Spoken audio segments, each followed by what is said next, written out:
Hey everyone, it's your boy Terry, coming to you from the Fat Cave, same fat time, same fat channel. I still got this droopy eye thing going on. I don't know what that is. I guess I'm just getting older. Anyway, happy Wednesday. This is your Wednesday mid-afternoon post-nap, pre-nighttime nap, pre-bedtime video. I started my weight loss challenge last night. I'm happy to say I lost 4 pounds since I made the video last night. I think that's mostly because I processed the 2 pounds of popcorn, the 14 Twizzlers, and half a bag of peanut M&Ms that were in my stomach at the time. So that's always nice, in case you were wondering. I'm not saying what my starting weight was yet, till I get like another 15 pounds out of the way. Anyway, not much going on today, so I thought I'd hit you with a mid-afternoon video. Maybe you can hear the dryer going in the background. It's laundry day here at Casa del O'Brien. I am currently reading The Last Detective. That is the number 8 book in Robert Crace's series of Elvis Cole mysteries. Sorry, just shutting the door here so we can have some privacy. This one,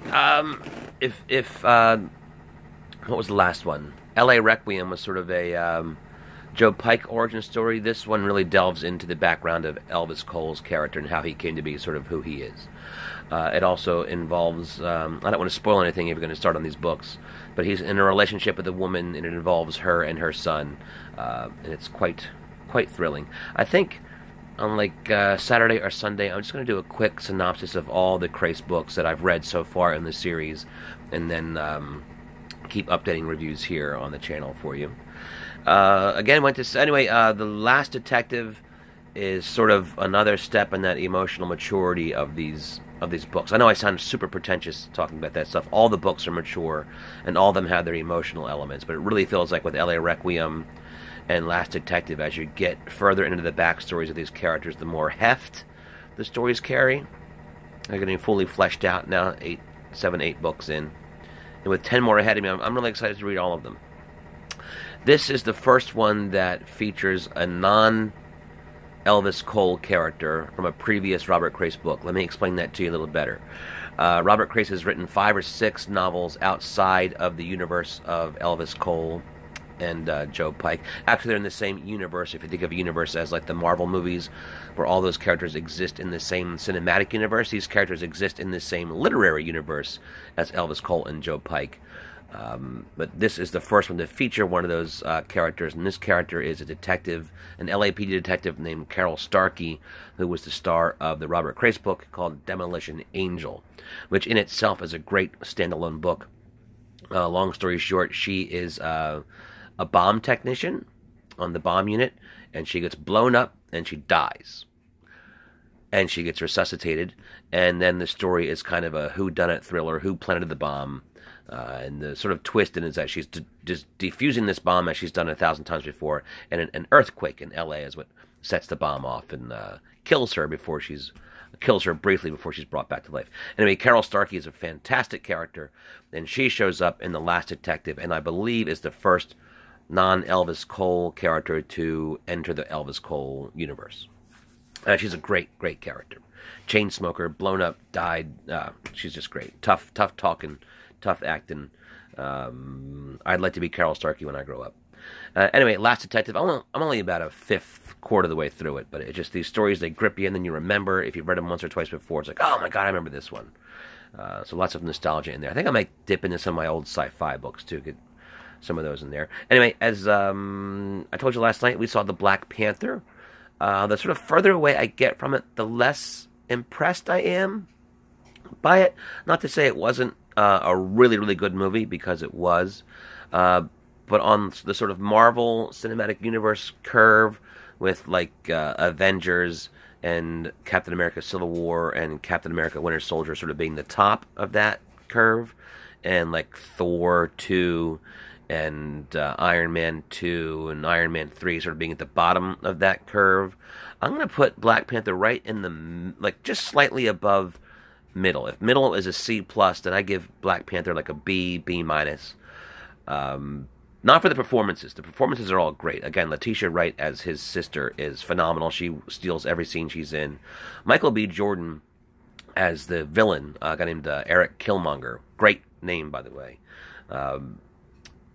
Hopefully come next March, this performance is remembered because he's definitely worthy of an Oscar for this, an Oscar nomination for this performance. Obviously, it's early in the year for that yet, but definitely he's worth considering.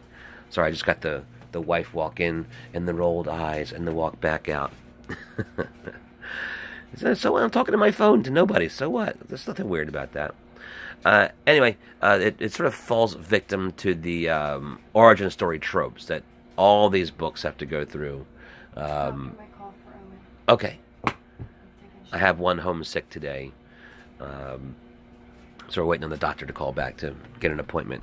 And it sort of falls victim to the normal sort of origin story tropes. You know, Ant-Man, Doctor Strange, even the Captain America and Iron Man movies. You have to sort of go through these, you know, these 5 or 6 steps in the origin movie. And these movies always seem to end up with the hero fighting someone who has like the exact same powers. You know, Iron Man was Iron Man. Black Panther was like a different Black Panther guy. Anyway, but still a very, very good movie. There's a few in the restroom on the great. It's laundry day here, as I said. We're searching for towels and socks and such. Oh my gosh, look over there! It's laundry. No cat today. Just another pile of laundry. And here we are, pushing 7 minutes already on a short video. Anyway, so that's it. Black Panther still definitely worth seeing. I'm glad it's doing well. I'm super glad that if there are African-American kids and teens and adults out there who are feeling better about having a movie out there that's kind of more for them, not that the previous movies weren't for them, but if they're feeling more represented and just better about themselves because there's a movie out there called Black Panther with a cast of all but, I think, 2 African-American actors, that's great. I'd hate for it to see it get any further politicized than it's been. Again, I think that's mostly on the social media, Twitter level, not so much. I think in real life, I think we're just enjoying the movie. And if more black people are going to see it because there's a black lead character, then that's great. And they feel better about it, I think that's great. It doesn't bother me at all.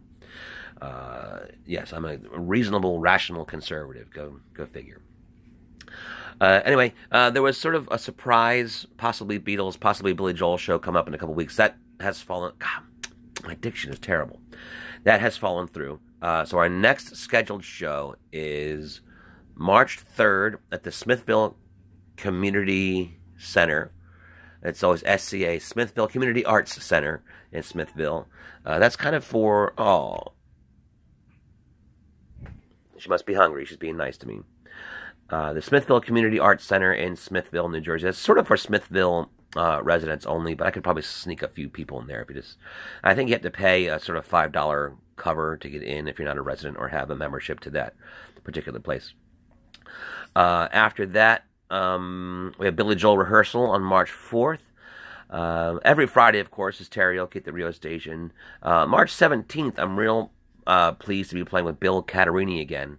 We're going to be playing 2 shows at Carney's in Cape May on, that's Saturday, I believe, the 17th this year. We're going to be playing like 2 to 5, then take a quick break, get a bite to eat, and then we're playing again like 6 to 9. But if I know Bill, and I know me, as long as there's a crowd there, we'll keep playing. So it's supposed to be 3 sets, then 3 sets with a break in the middle. We might just play through, maybe take an extended break in the middle. And if there's people there at 9 o'clock, we'll keep going until 10. We'll play until they kick us out or everybody leaves.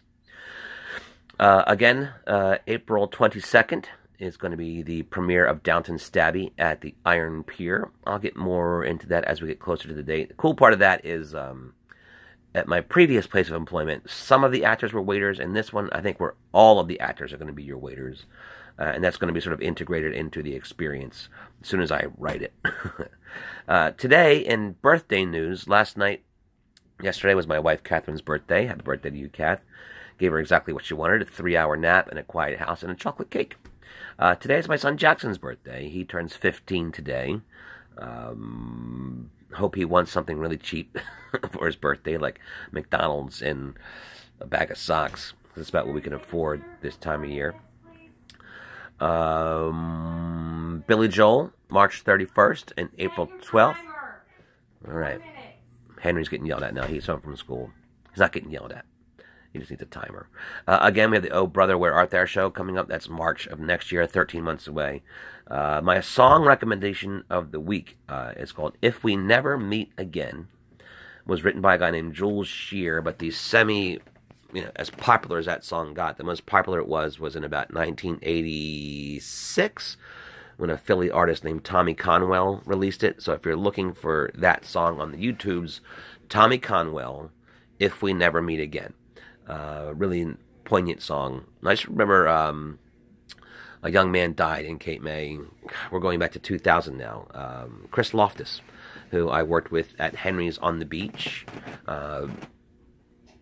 And my band was playing. We were playing that song, and I dedicated that song to him. And there were some Henry's on the Beach employees there. It was just a nice moment. Obviously, very, very sad, but was able to remember that young man in song. Very nice young man who is no longer with us, and that's kind of sad. Only a little bit older than Jackson, and only a real little bit older than my oldest Owen. So I can't comprehend a loss like that. Hopefully, we'll never have to. Anyway, our magic numbers are 1,000 and 4,000. Of course, 1,000 subscribers and 4,000 hours of viewed content to monetize the site. We are currently at, drum roll please, thank you, 29 subscribers and 25 hours of consumed content. Welcome to Mary Beth Toe. Am I saying your last name right? Toe?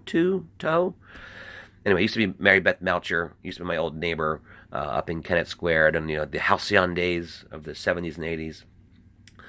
She was a real big supporter of mine at Elaine's. Her younger brother Mike and I were best friends growing up for several years. Been nice reconnecting with that family. And we'll keep reconnecting. I'll let you know what's going on with this theater and all that. Anyway, I think that's it for the day. Again, not much going on. Short-ish video. So make sure you subscribe, hit the bell for notifications. If you got friends you think might enjoy this channel, feel free to share it. I promise I'm going to get better at doing this. I got to get my head and hands dirty, getting this Downton Stabby script ready. But I will get better at doing these videos. You're not just staring at my big talking head the whole time. So Facebook me, Twitter me. Twitter warning, I'm not quite as sedate and chill on Twitter as I am on Facebook. Nobody on Twitter is chill. That's what Twitter is for. The freak flag sort of flies over there. I don't create a whole lot of content on Twitter, but, things I like, I'll like them, I'll retweet them. Not always, some of it is NSFW, as they say. But, Twitter is just where you go to yell into the void.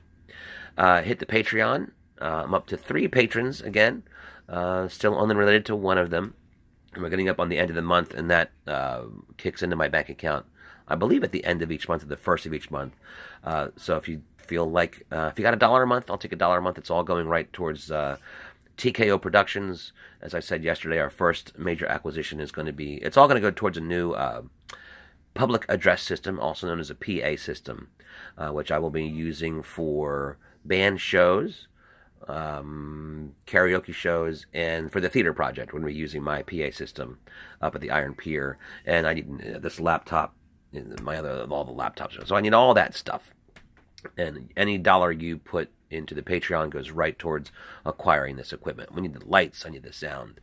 I need the stuff to get the podcast going.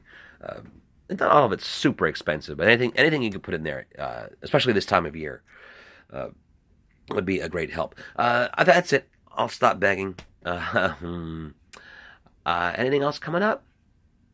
Remember, it's about a little under 3 weeks till my birthday, so you have just about 20 shopping days left for my birthday. Best birthday gift I could get would be some support on the Patreon. Share some of these videos amongst your friends on the Facebooks. Try to get some more subscribers going. Other than that, happy, healthy bag of socks would be great. Until next time, be good.